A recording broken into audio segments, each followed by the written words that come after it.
సబేసియస్ cyst science and symptoms ఏ విధంగా ఉంటాయి? మనం సబేషియస్ సిస్ట్, సబేషియస్ యాబ్సెస్ సపరేట్గా చెప్పుకుందాము. సో సబేషియస్ సిస్ట్గా ఉన్నప్పుడు ఏమవుతుందంటే స్వెల్లింగ్ ఉంటుంది. ఓకే, అది ఇంకా ఇన్ఫెక్ట్ కాలేదు, బాగా స్వెల్లింగ్ ఉంటుంది, గట్టిగా ఉంటుంది అనమాట. అది గట్టిగా ఉంటుంది, పెయిన్ ఉండదు, రెడ్నెస్ ఉండదు, స్వెల్లింగ్ ఉండదు. ఓకే, దాంట్లోంచి పస్సు బయటికి రాదనమాట.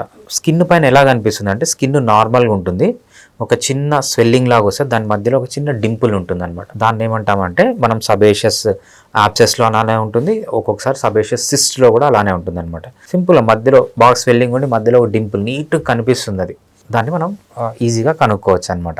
సిస్ట్కి యాబ్సెస్కి డిఫరెన్స్ ఏంటంటే సిస్ట్ అంటే పెయిన్ ఉండదు, యాబ్సెస్ అంటే కొంతమంది సివియర్ పెయిన్ ఉంటుంది, బాగా స్వెల్లింగ్ ఉంటుంది, బాగా రెడ్నెస్ ఉంటుంది, టెండర్నెస్ అంటాం అనమాట. టచ్ చేసే సివియర్ పెయిన్ అనేది వస్తుంది. యాబ్సెస్గా మారినప్పుడు ఏంటంటే దాంట్లోంచి పస్ వస్తుంది అనమాట. పస్సు బ్లడ్ కలిసి వచ్చే ఛాన్స్ ఉంటుంది. సో కానీ ఇది సిస్ట్గా ఉన్నప్పుడు ఒక్కొక్కసారి అది ఓపెన్ అయినప్పుడు ఏంటంటే వైట్ క్రీమీ ఫ్లూయిడ్ వస్తుంది, చాలా స్మెల్ ఉంటుంది అనమాట. ఓకే, దాన్ని సిస్ట్ అంటాం. అది ఇంకా ఇన్ఫెక్ట్ కాలేదన్నమాట.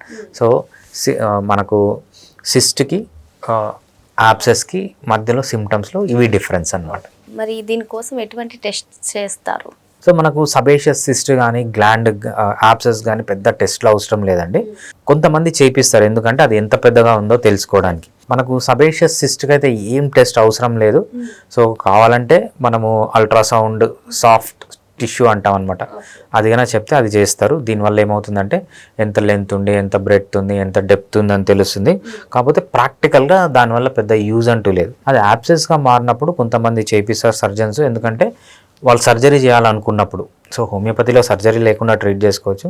వాళ్ళు సర్జరీ చేయాలనుకున్నప్పుడు ఏం చేస్తారంటే అది ఎంత డెప్త్ ఉంది, ఎంత హైట్ ఉంది అని కూడా చేసుకోవడానికి యూజ్ ఉంటుంది. బట్ హోమియోపతికి వచ్చేప్పుడు ప్రాక్టికల్గా మనము ఏ టెస్ట్ చేయించాల్సిన అవసరం అనేది టెస్టులు లేకుండానే ఇది కంప్లీట్గా క్యూర్ చేయొచ్చు అనమాట.